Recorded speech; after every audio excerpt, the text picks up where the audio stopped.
What's going on, everyone? Thank you for tuning in to another edition of Casual Highlights, where we strive to educate, inform, and inspire while having casual conversation about sports. And I am excited today because I have Justin Cartwright, who is in the education field. He is a speech teacher and a competitive debate coach. Yes, sir. I grew up with this guy, man. He lived in Parsons. I lived in Independence for several years. We did church functions together. So I had to get him on the Casual Highlights, and we can just talk. We haven't ran it in years. Years. It's been forever. Justin, man, what's going on, man? Tell everybody who you is. It's good to first of all, thank you for having me on. Always good to see your Black male friends doing well. You know, people love to talk about Black females and Black girl magic and Black girls right. But it's always good to see the Black man doing it big. You know what I mean? Yeah, and so, yeah. Major props to you.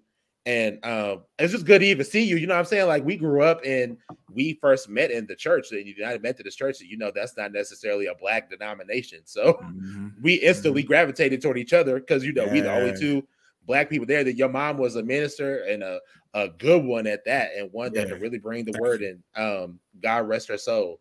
But man, it's good to be back. Just like nostalgia, just like yesterday. You know what I mean? So here we are. We in our 30s.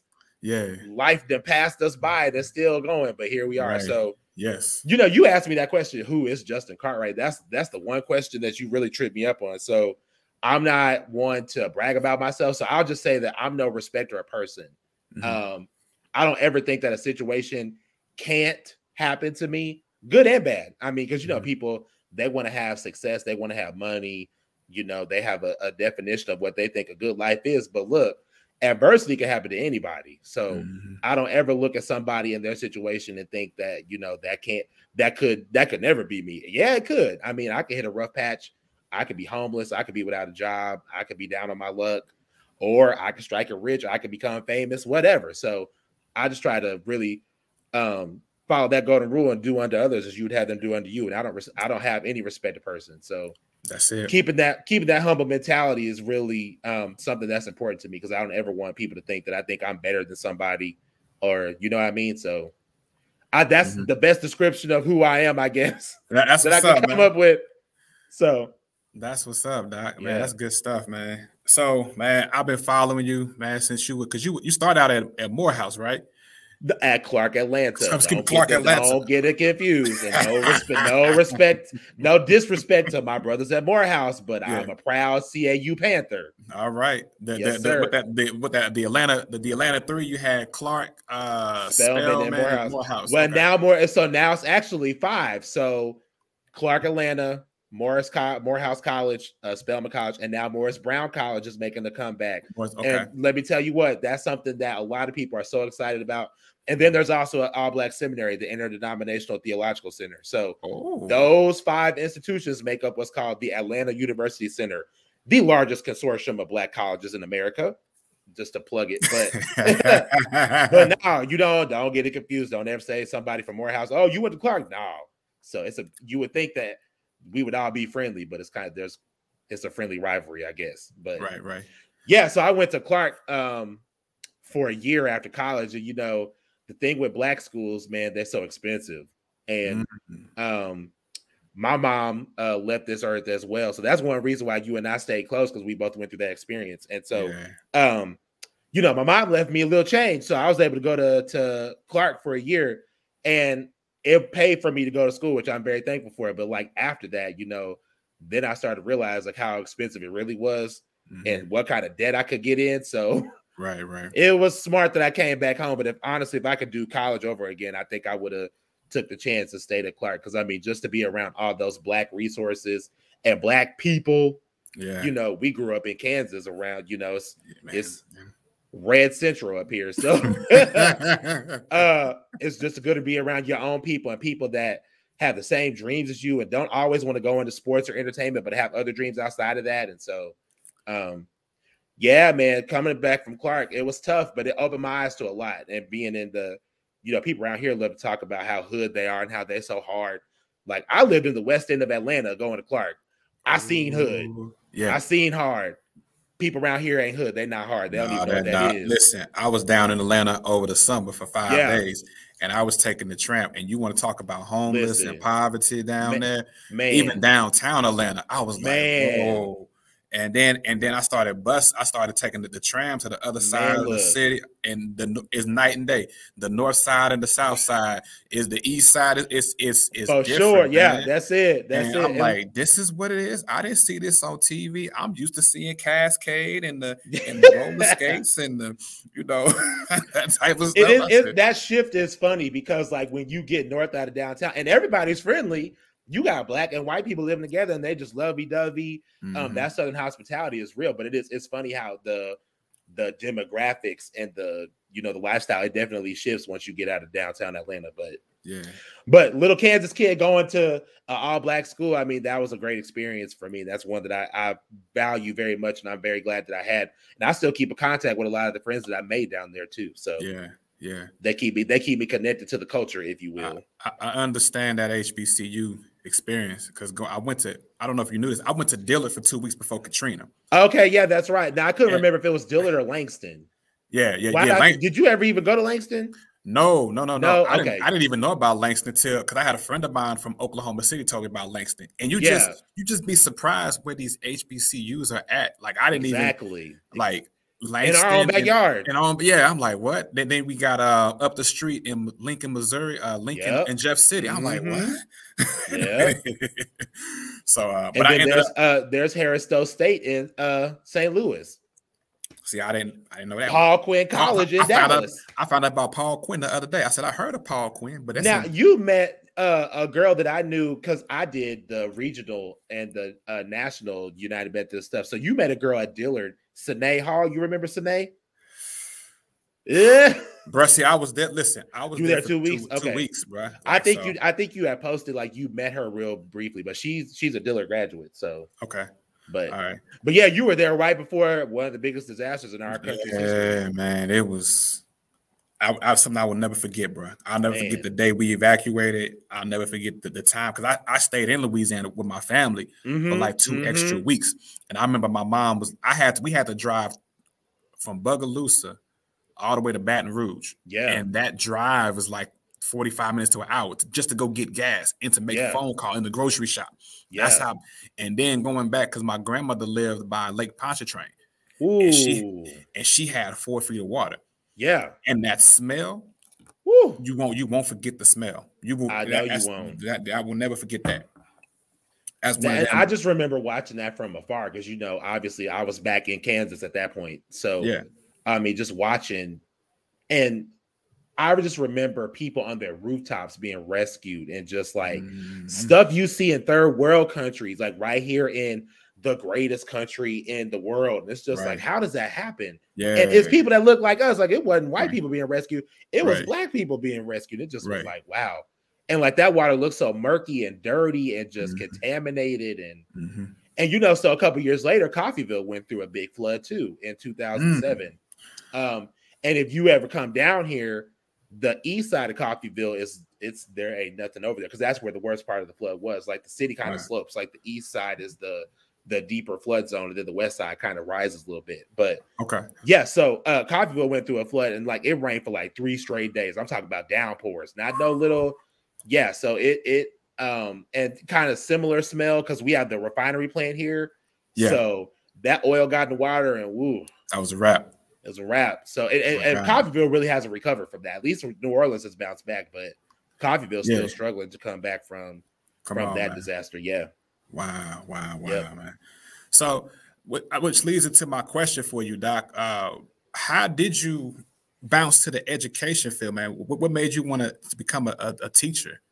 Here's the funny part. I never wanted to become a teacher. Both my dad and my mom were both teachers. So I just always am so thankful because, as a black man, a lot of black men don't have a dad in their life, number one. And then, a lot of black families don't have educators as one parent, let alone both. So I had 2 educated parents, both have master's degrees, both God-fearing. So, I mean, teaching was all around me. And then a little more personal history, my grandfather here in Coffeyville, Russell Cartwright, he was the principal of the all-black grade school here in Coffeyville, Cleveland School. Because, you know, back in the 30s and 40s, schools were segregated. So there was white schools and black schools. So Grandpa he was the principal of the black school here. And so whenever Brown versus the Board of Education integrated schools, obviously Cleveland ceased to exist. But I had education all around me, and I didn't want to walk in it because the legacy of my grandpa and my dad were so great. I didn't want to be compared to either one of them,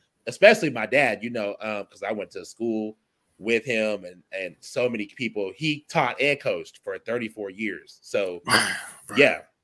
Wait, and not only that, he taught 6th grade for 34 years. Bless his soul. All your friends that are kindergarten teachers and 6th grade teachers deserve every award known to man, because those are difficult. You got to be called and you got to have a heart for those. Yes. So you know, I had education all around me, but I didn't want to get into it. So I majored in broadcasting and again graduated in 2009. You know, the downturn of the economy, couldn't quite break into the industry. It was tough to get a job, period. So an opportunity opened up. I moved to Dallas for 4 years. Couldn't really find anything there. So I moved back home and an opportunity opened up to work at the high school in Parsons, where I graduated from. So kind of got to walk in dad's shoes a little bit, but then this job over here in Coffeyville opened up and I've been here. This is year 5. So just coming back home, taking advantage of the opportunity that was before me. That's how I got into teaching. Dope, man. Dope. Yeah. Man, see, me and you are so similar because your parents were in ministry. My parents and family education, it was pushed big time in my family. Man. One thing I will say, I'm glad my dad never pushed me to be a teacher. He never said, well, you got to keep the tradition going. You got to do. He let me find things that made me happy. So I really appreciate that. And maybe that made it easier to get into education because I didn't feel obligated to. So now as a debate coach, because you do coach debate as well, like in teaching, like how does that intermingle together as a debate coach and a teacher? Like what are some lessons that you do to help kids out with debate, but as well as in the classroom? You know, so debate is such a great activity, not just because people think of debate as arguing. Oh, I'm going to argue. There's more to it. There's more to it than that. You got research. You got to practice how to speak and how to articulate your thoughts. Because I mean, you can argue, but if you can't articulate your thoughts, then you can't argue. So we learned the speaking piece. There's the cross-examination period where you get to clarify and ask questions and set yourself up and your teammates up for arguments. And debate has so many life lessons because, you know, when employers are looking for employability traits and they're looking for, you know, things that they want in potential employees for their company, one of the things that they list high is the ability to be able to articulate yourself and communication. So that's what debate teaches you. It teaches you how to articulate yourself, how to find your voice, how to ask questions and, you know, really call out your opponents whenever things don't make sense. And just the competitive atmosphere, because you're in the round to try to win and try to prove your position to be more favorable than your opponents. So you learn a lot. I mean, the kids learn a lot. And the biggest thing is you get out of it what you put into it. Because I mean, a lot of kids say, oh, I'm good at arguing. I don't have to, you just give me a subject and I could go and argue. Like, no, you got to do your research. You got to know what certain words mean. You got to be able to explain things without somebody telling you what it means, and be able to put things in your own words. And so there are a lot of lessons that you get from debating. And I think that it's really a great subject for everyone, a great skill for everybody to have. Yeah, it takes work, man. And it's not, you gotta have the research. And that's the reason a lot of people be saying, well, I know this and this and that. And then you got even YouTubers. Well, I know that this happened over here and that happened over there. We're looking like, well, where's your proof? Who said it? Exactly. It's all over the internet. Exactly. Okay. What article? Exactly. You're looking like Boo Boo the Fool in the face. I mean, and you know, the sad part is that when it comes to doing research, like the political climate that we're in right now has given people this false sense of, well, if I don't think that that's true, then it doesn't have to be true.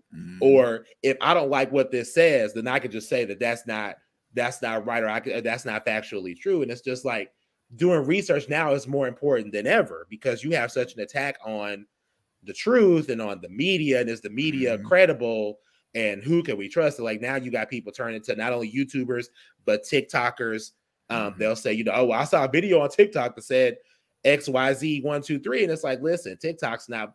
You can't trust everything that you see on TikTok.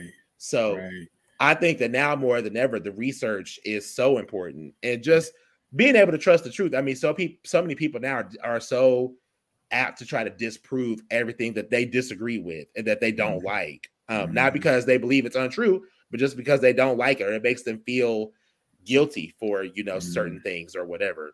So it's very important to have good research skills and to really trust what you read. Trust what you read. And you got to research the researcher. You do. See where they're from. Are they somebody that's in the field?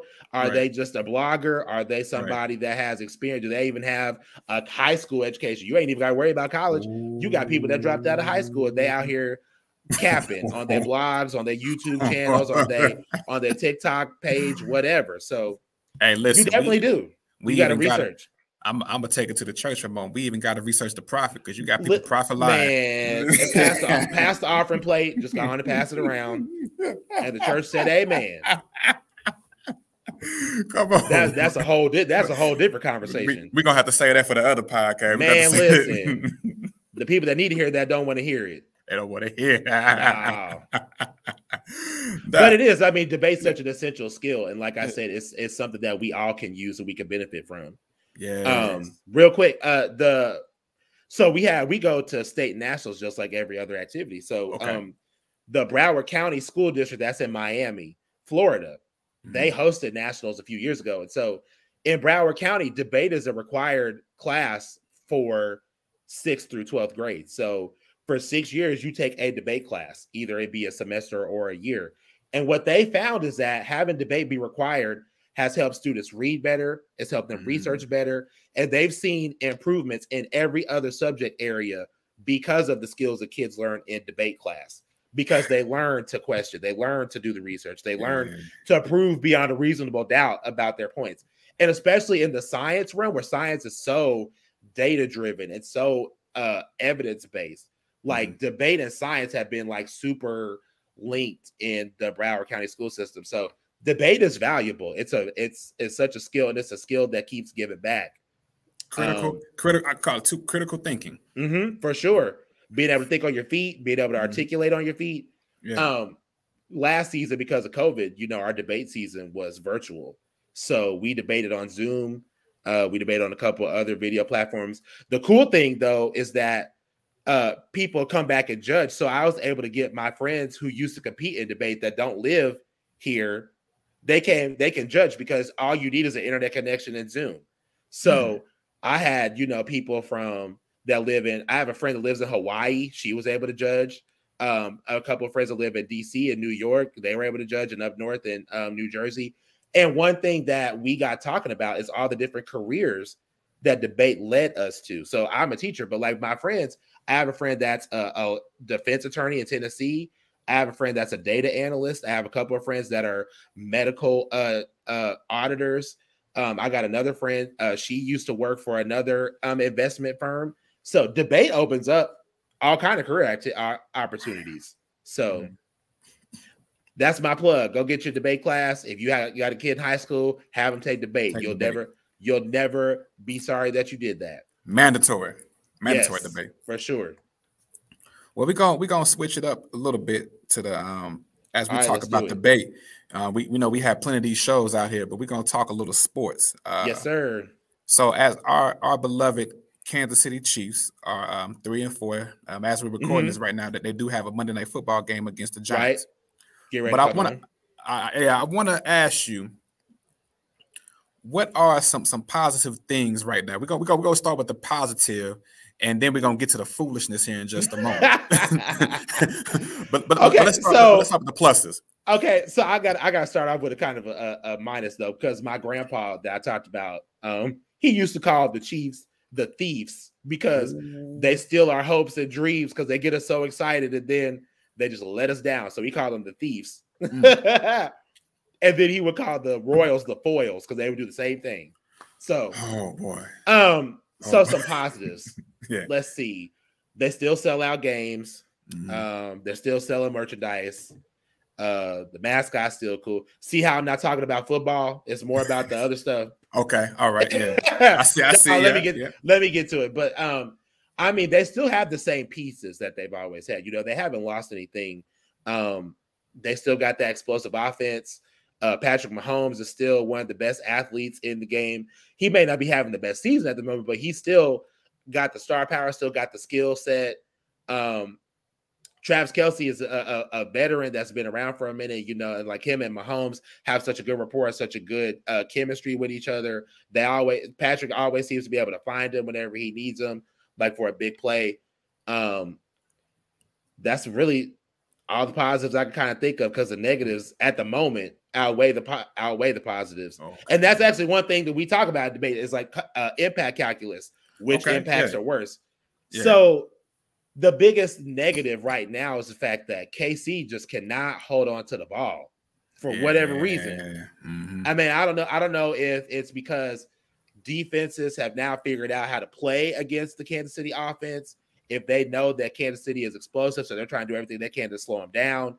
If they know they're trying to get, you know, Matthew out in coverage, or they're trying to get Kelce on a big run. But for whatever reason, there's something off about the offensive rhythm, and it's causing turnovers every game. We having 3, 4, and 5 turnovers. Mahomes throwing a pick at bad times, right? At real bad times, and like you've never seen him do that. Go ahead. And I was gonna say, I think it hasn't been the same juice. No, and that's another thing too. It's just like, well, we're gonna pick it up. We're gonna pick it up, and really, you're getting all the first place teams' best shots. You could tell after the Baltimore game, yes, when they about to score and Clyde fumbled that football. Bingo. I think that was the turning point right there. Okay, this ain't the same Chiefs team. Even when you play the Washington football team, you're thinking, okay, this should be blowout, and then we'll get the rolling again. Nope. And that wasn't even a blowout. I mean, Washington came and took the lead for a brief second. Yeah. I mean, and this is the thing. Whenever you have success and whenever you become the team to beat, everybody gonna give you their best shot. It don't matter what team. You could be playing the worst team in the league. That's their Super Bowl. You are their Super Bowl. Yeah.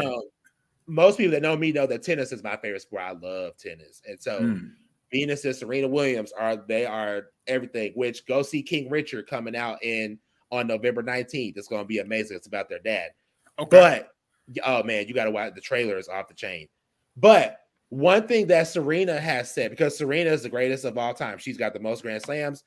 She's got the most active wins in the Grand Slam tournament. You know, she's been number 1 for over 300 weeks.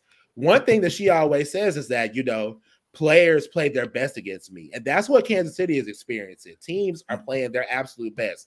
And it don't matter what a team did last week. It's not going to matter what a team does next week. What they do against you in that moment, that's what you have to deal with. And Kansas City's having trouble with that. Yeah. They don't know how to take teams' best shots and still win. That's what real greatness is. Like Tom Brady, you know, people hate Tom Brady, but truth is, I mean, he's had some games where it wasn't up in. He didn't know if he was going to win or not. Teams were playing out of their mind, and he still found a way to win. And that's what real champions do. You can take your opponent's best shot and still win. So Kansas City is struggling to do that this season. Yeah, like they really look. I mean, who did they play last week? They played the Titans last week. They played, bruh. So you down 27-0 at halftime, and they didn't even score any points in the second half. And you only scored 3. And you barely got 3. You barely got that. All the weapons that we have, we went, and I saw somebody post on Facebook. They said Kansas City flew all the way to Tennessee just to kick a field goal. Hey. But it's the truth. And that's the thing. You got to learn how to take a team's best shots. You have to understand, okay, they're going to get their licks in, they're going to score their points, but they're not going to stay hot like that all the time. And whenever they cool off, that's when you got to make your move. And Kansas City hasn't made any moves yet. Well, in the games that matter. I mean, they had a chance against the Chargers. Was it the Chargers? Is that who? The California teams, I get them all mixed up now because they didn't all change cities and names. But which team? I think it was the Chargers they played. Was it the Chargers? At Arrowhead. Yeah. At Arrowhead, they had a chance to win that game. And again, turnovers got them. I mean, you would never see the Chargers come into Kansas City and win. Right. They might beat them at home, but not on the road. Yeah, they Chargers in the years with Phillip Rivers like buffed up certain kicks, and they Arrowhead Magic just coming to play. Then we take over. Teams aren't intimidated by that anymore, though. Yeah. Kansas City has some competition. Now teams get hyped for Kansas City. Like KC got to understand, like, look, nobody's gonna give you anything. You got to take it. So we can't just walk out there and be like, oh, we've been to the Super Bowl the last 3 years. We got this game in the bag. No, you got to go take it. Yeah, man. You got to take it. Yes, sir. Man, speaking of gotta take it, Doc. We gotta talk about this Tyrann Mathieu because I was gonna do a rant on him. I feel like, what were your thoughts on him, man? So he said the fan base was toxic because people are already jumping out the bandwagon. Okay, so you and I are in our 35. Yeah, not to put your age out there, but I'm 35 too. Yeah. We don't look like we over 30 though. That black don't crack. Nah, yeah. Anyhow, for most of our lives, not even our adult lives, but most of our lives until this last 3 years, Kansas City's always been a losing franchise, right? They'll have a year or two where they'll do well, and they've been in the playoffs before, but they went 50 years between Super Bowl titles, so they're used to not going into the playoffs or not going far in the playoffs. So a lot of fans are used to that, and so now you get this success, and we went to the Super Bowl 1 year. We won it in 2019, went to the Super Bowl again last year. People act like they forget that we struggled before that. As if those 47 years didn't exist. Man. And now here we are. This is just par for the course. If we're really being honest, this is how Kansas City normally is. I mean, they always, like I said, my grandpa calls them the thieves. They get our hopes up and then rip our hearts out. Mm-hmm. So this is nothing new. And I get what he's saying because fans don't the minute that things get hard, the minute things are negative, fans love to jump out the bandwagon. Oh, you guys suck. You guys never win. This, that, the third. I mean, did he overreact in the moment? Sure. But I will say this. I don't think that the fan base is toxic. I think that was the wrong word. Yeah. Are they being irrational? Yes. But are they being toxic is, things that happen because I've seen is it the LA Dodgers games where fans attack fans of another fan base that come to watch games. That's toxic. Kansas City fans are not toxic. Right. Are they being irrational and really jumping off the deep end with their doom and gloom right now? Absolutely. But again, this is par for the course for Kansas City. If you have any history of this franchise, they've been a middle of the road franchise until the last 3 years. This is nothing new. Yeah. See, I think part of it, I like what you said with that part because we're not toxic. I just think it's a certain section that expects. I'm gonna put it like this, and he said it in so many words. I felt there was terms of racism a little bit. Okay. Because the expectation of that Black people are just rappers, actors, and entertainers. Right. And that's all that they can do. And that's your job. Do your job well. Okay, we understand that, but we're still human beings. We still have feelings about stuff. So listen, none of us have ever put on a Chiefs jersey. None of us have ever stepped foot on an NFL football field. We can talk all we want about what we watch it, but the truth is we've never been in that environment. We don't know what it's like. We have no idea what goes through their mind. So for anybody to say anything about it really doesn't make sense. But and I definitely think that there's been a bigger conversation about the mental health of athletes, especially this year. We had Simone Biles and Naomi Osaka really come to the forefront about the mental health and what they deal with from fans and from social media and reporters. So I get that, athletes feel like now they have a voice, at least, because before, you just kind of said whatever you wanted to, and athletes just had to sit there and take it there, whether there really wasn't much defense. But now athletes no, you're not gonna talk about me like that. You're not gonna say those things. That's messed up. So I think that in their more empowered state, now Mathieu feels like he has a right to say something. And like I said, is toxic the right word? Probably not. But again, we have no idea what he really feels like. So he just let people know, listen, it's not like we're not out here trying. So we lost a few games. Big deal. Right. It's that's why you play the next week. Right. And any given Sunday, man, anything is Mm-hmm. possible. Anything's possible. Yeah. But they also have to realize that too. Like I said earlier, they have to understand, you know, they're gonna take every team's best shot. Yeah. Every team when they play Kansas City, that's gonna be their Super Bowl. Right. Same thing, like I said, Tom Brady does that too. That's what's been, whether you love him or hate him, like he's been able to withstand people's best shot. That's why Serena Williams, why she's won 23 Grand Slams. She could take those girls' best shot and still win. So Kansas City just has to get to that point where they can take the hits and hit back and still come out on top. Yeah. Yes, sir.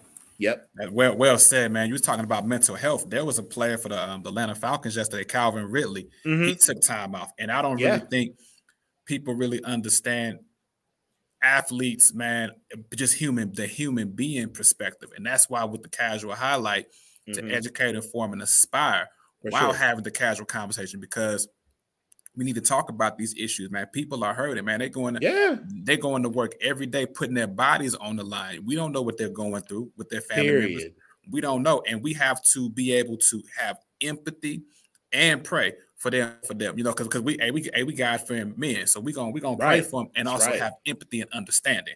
So that's most definitely. And we have to understand, like, you know, again, when we were coming up, we didn't have social media. Like whenever you and I played sports in high school, we didn't have social media. So we lost a game.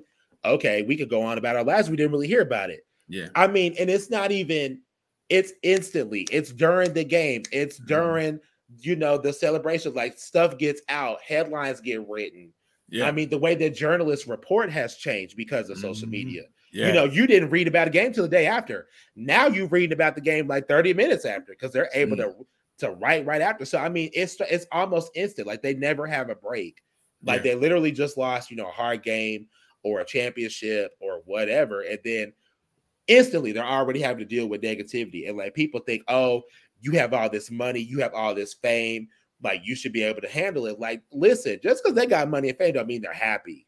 That doesn't mean that it's easy. That doesn't mean that they like it. Like, I'm sure a lot of those athletes, they want to be left. Like, if you just lost a tough game, you want to be left alone. You don't want to talk to nobody. And yet here they are. They got microphones being shoved in their face. They got people wanting to come on their podcast. You know, people wanting to make Facebook, Instagram, Twitter posts. Like they really don't get a break. So, you know, Sha'Carri Richardson learned that the hard way too. Yes. Talk about track and field. Yes.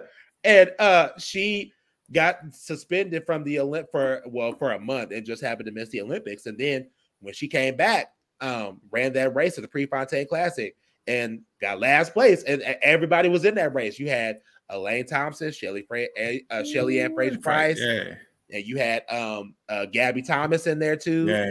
All the big names was there. Like, as Sha'Carri talked all this noise about, oh, I'm coming back. I'm still that girl. This, that, third. Goes out there and get night. And what happened? Social media went in flames. Yeah. So you gotta really have a balance. And it's okay to stay off the internet. It's okay not to post your thoughts. And that's all right. And I think that whenever players take a break from social media, there should never be no fines for it. You know, the thing with Naomi Osaka, and I'm trying not to take too long with this, but you know, when she pulled out of the French Open and Slam committee, because like tennis has the 4 big tournaments, because we don't have the Olympics every 4 years, but every 4 there's those 4 tournaments: the Australian Open, French Open, Wimbledon, US Open. They were threatening to ban her from the other tournaments if she didn't resume doing press. That ain't got nothing like that. Totally is counterintuitive. Like the reason that she's not doing press is because it's bringing too much strife and stress on her life. So players should never be penalized for taking care of themselves. And again, back whenever we came up, we never had these conversations. You just kind of dealt with it. You just went on with it. Now we're in a space where people have the language to articulate themselves. They have the words and they have the confidence to really kind of step up and say, look, I'm not in a good space. I don't need to be playing. So more power to them. Yeah, we salute you, athletes, for sure. All athletes in all different sports, man. If you need to get your a mental break, man, that's it. Do it. That's all I'm gonna tell you. Yeah. We gonna switch gears, man. I definitely want to get your take on Big 12, man. We have all these changes in the Big 12, and we had by Oklahoma and Texas, and now here we got Cincinnati, Houston, BYU, and UCF. So I understand the football part of it. Okay, we got you. Yep. And I know you are a huge Kansas Jayhawk fan. Of course, Rock Chalk. Oh, okay. Anyway. Yeah. Well, listen, I was born in 86 and KU won the national championship in 88. So yeah. Danny all my mom's side, all my mom and dad's family, they either went to KU or Pitt State. So two of my first words were Rock Chalk. So come on. What's your thoughts on it, man? What you think about this news? So the new Big 12. I mean, first, I guess part of me is glad that they're trying to save the conference. So we got to take it back to, I'm not sure what year it was, but I'd say 2009, 2010, maybe, the original Big 12. Well, first of all, the Big 12 started out as the Big 8. Yeah. And then they added the Texas schools, Texas A&M, Baylor, Texas Tech, and I can't remember whatever the 12 was. Texas. Hold on. So those are the 4 Texas schools. And then there was Missouri. Baylor. Tech. Yeah, that's 4. Yeah. A&M, Texas, Baylor, and Tech. Yeah. Well, I think that Texas was part of the original Big 8 too.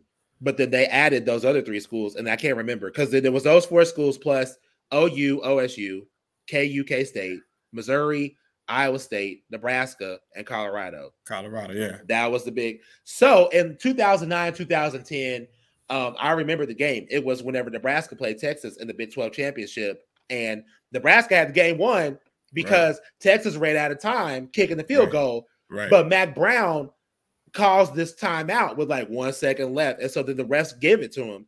And they go back and kick the field goal. And Texas won the game and not Nebraska. That was the year that Nebraska left. And Nebraska and Colorado left first. Then Missouri left and A&M left. And then that's whenever we got TCU and we got West Virginia. So then the Big 12 became 10. Yeah. So the conferences have been realigning all over the country because then you had Maryland go from the ACC to the Big 10. What was the other big move? There was another big move. There's a whole bunch of teams in the Big 10. The Big 10 now has like 14 teams. I know Rutgers left.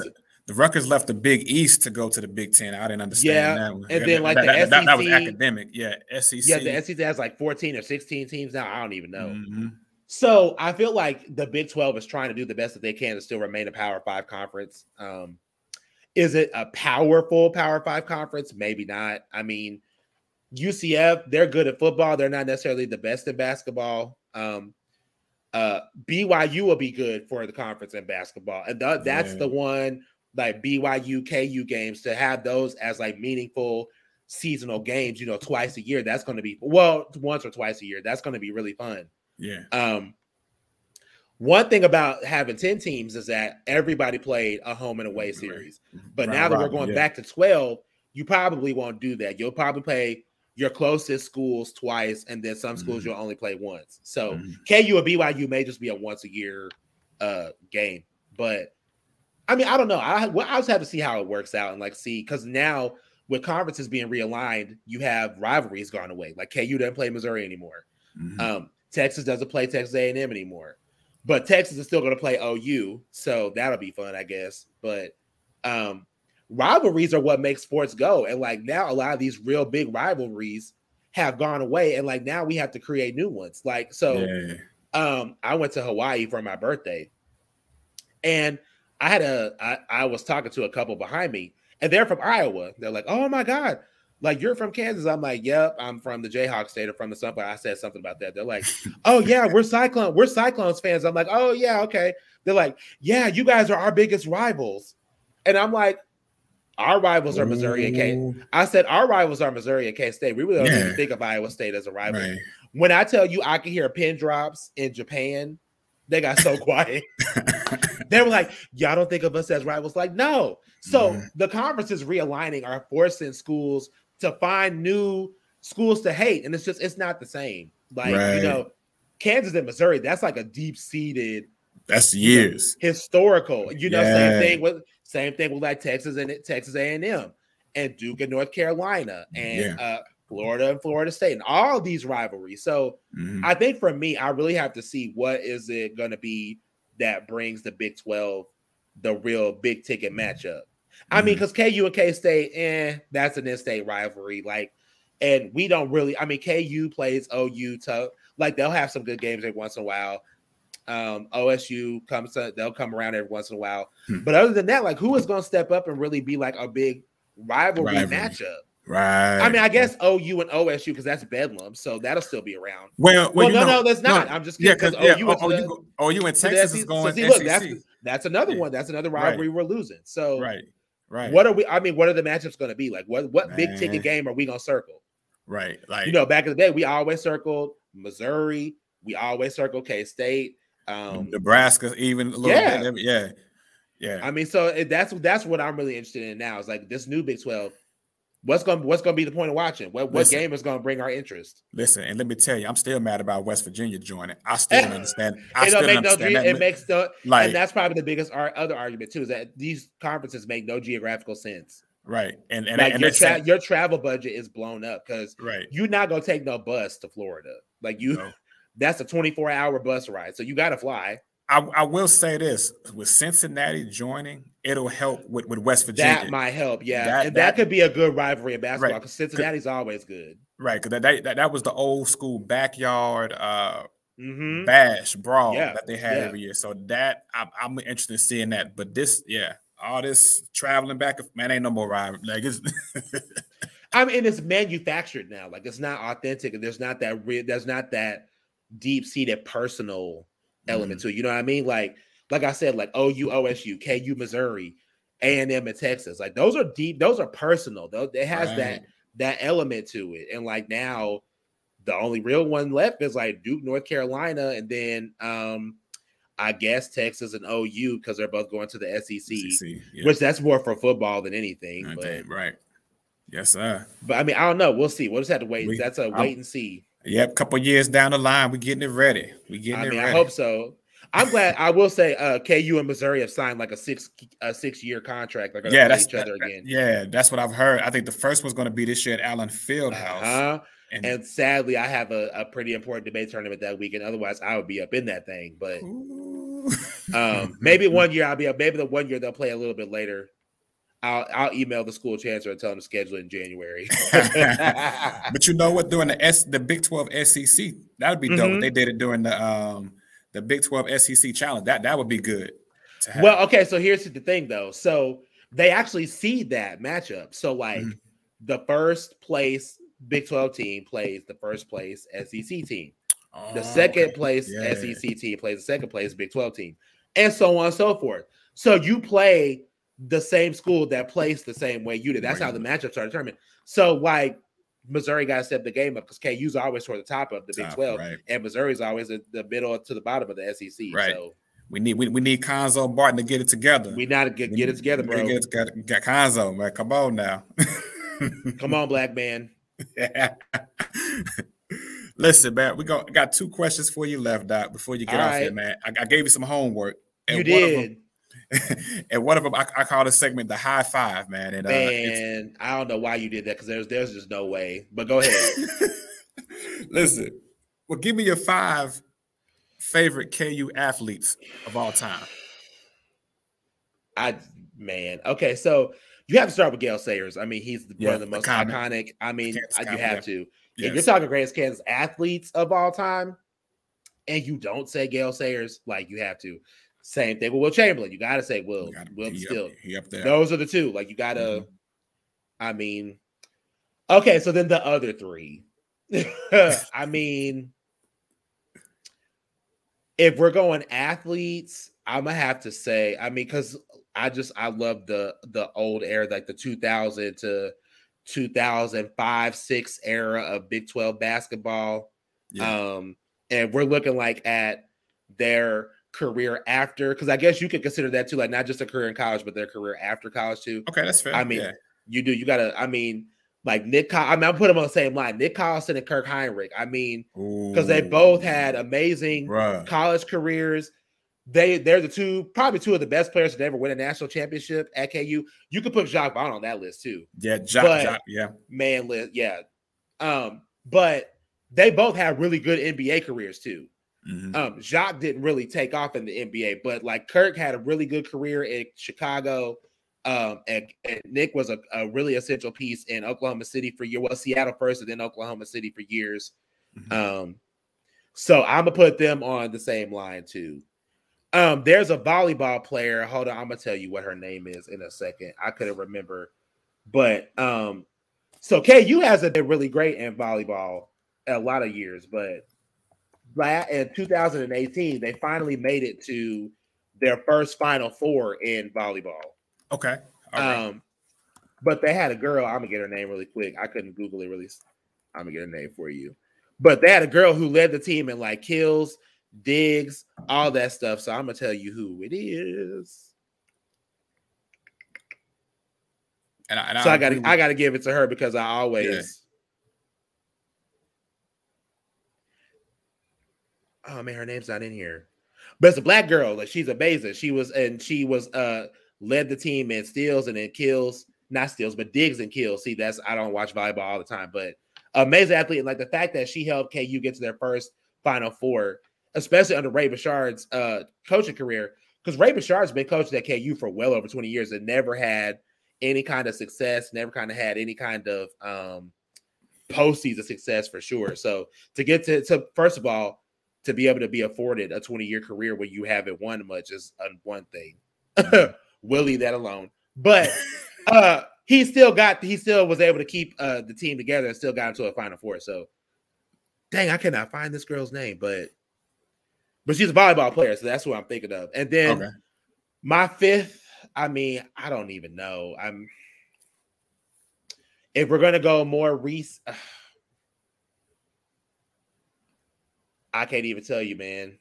I mean, I guess Jacques Vaughn, just because, I mean, he literally was like the prototype in the 90s. Let me tell you about Jacques.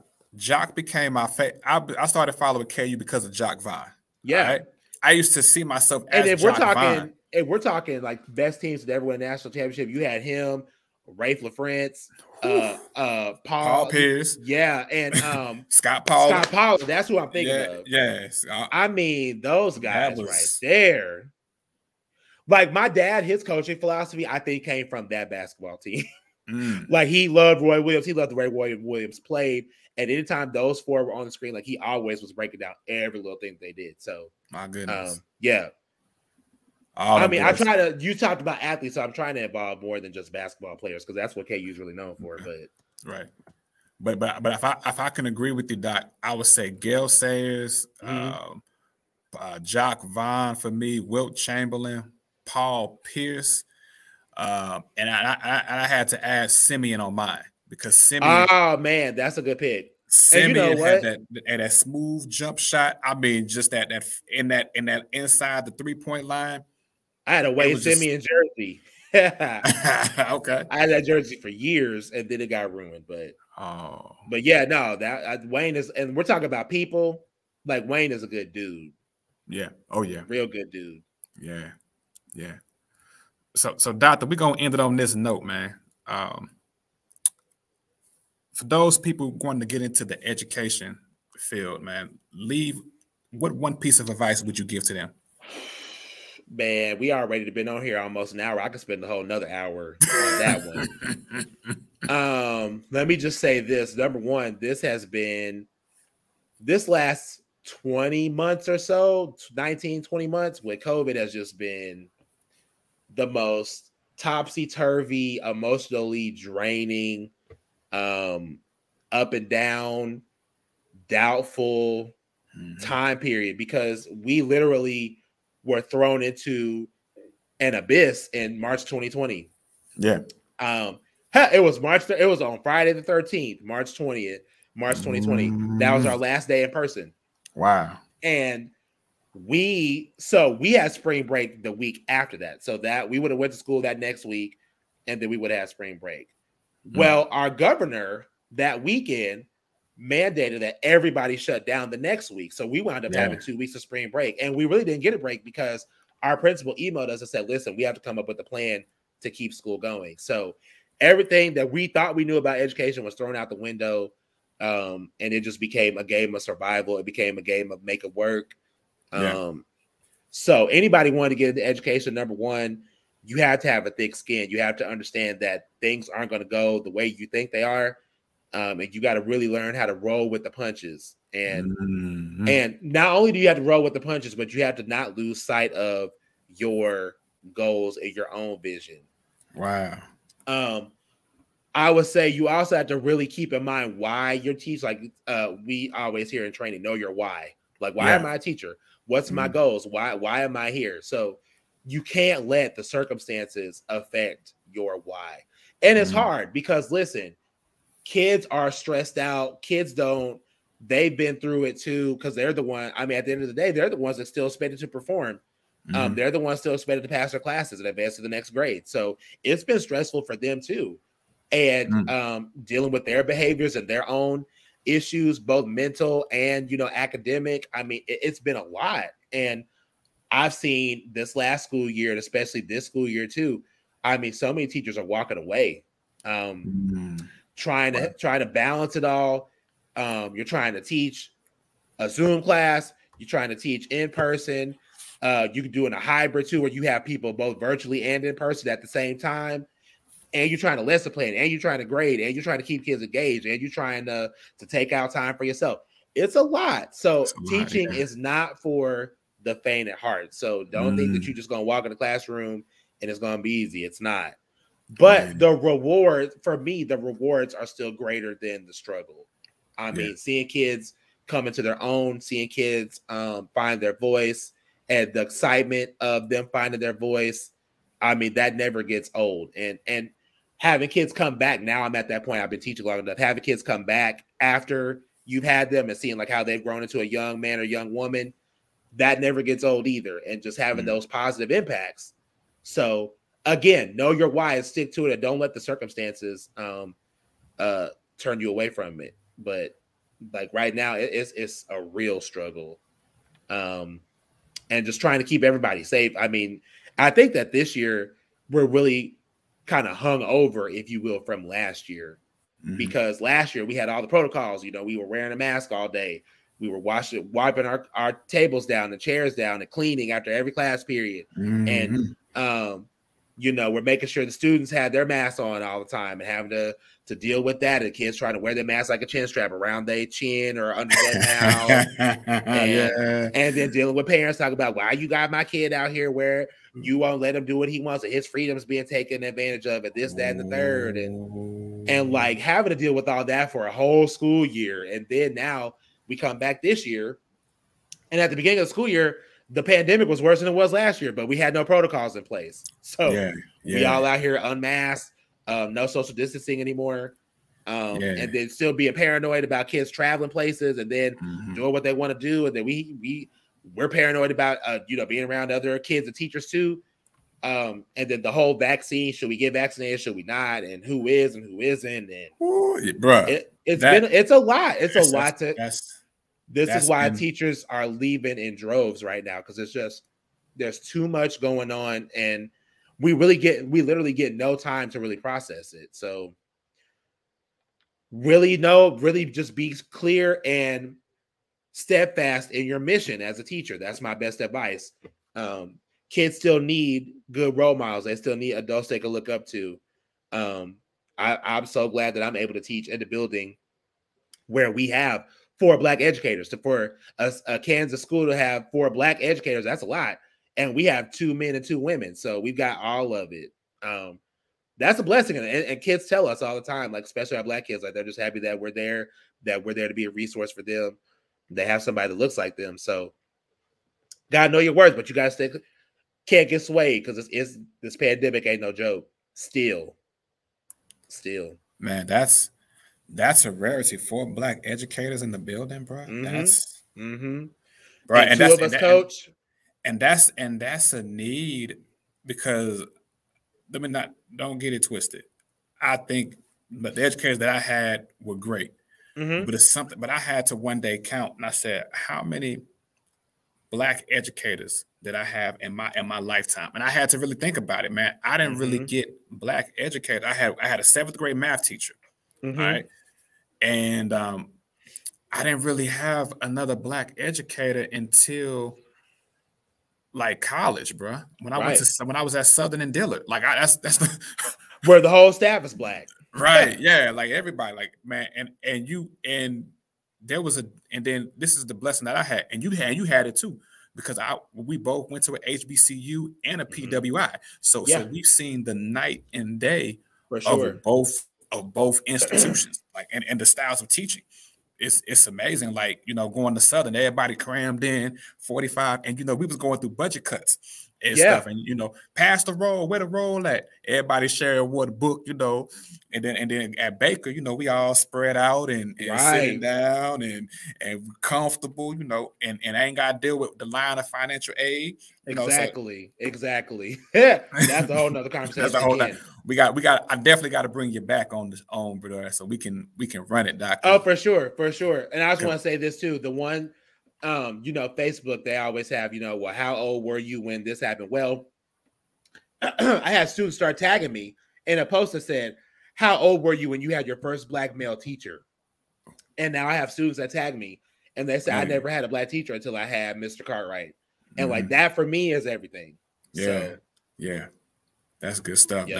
Man, where can we the guest find you for Mr. Justin Cartwright? I'm on Facebook. I'm on Instagram. My Facebook page is Justin Cartwright. You just search Coffeyville, Phil Kinley High School. My Instagram handle, Justin versus JC, all spelled out, JAYCEE. And that's really, Facebook and Instagram are the two social medias that I use. I have Snapchat, but I don't really even use it anymore. But Facebook and Instagram, that's where you can find me. I'm always posting shenanigans, funny stuff. But I love talking about social justice and issues that deal with people that look like me. And I'm not afraid to debate anyone. I think that I'm fortunate that I have a district that allows me to still raise my voice about issues that are going on, to kind of explain and speak my mind. So, you really got to be careful as an educator, because if you make your school district look bad or put them in a bad light, they can let you go for that. So I'm fortunate to have a district that they see me as an asset and someone that can help people around here learn, because they just don't have anyone that can really articulate what the Black struggle is like. So I haven't.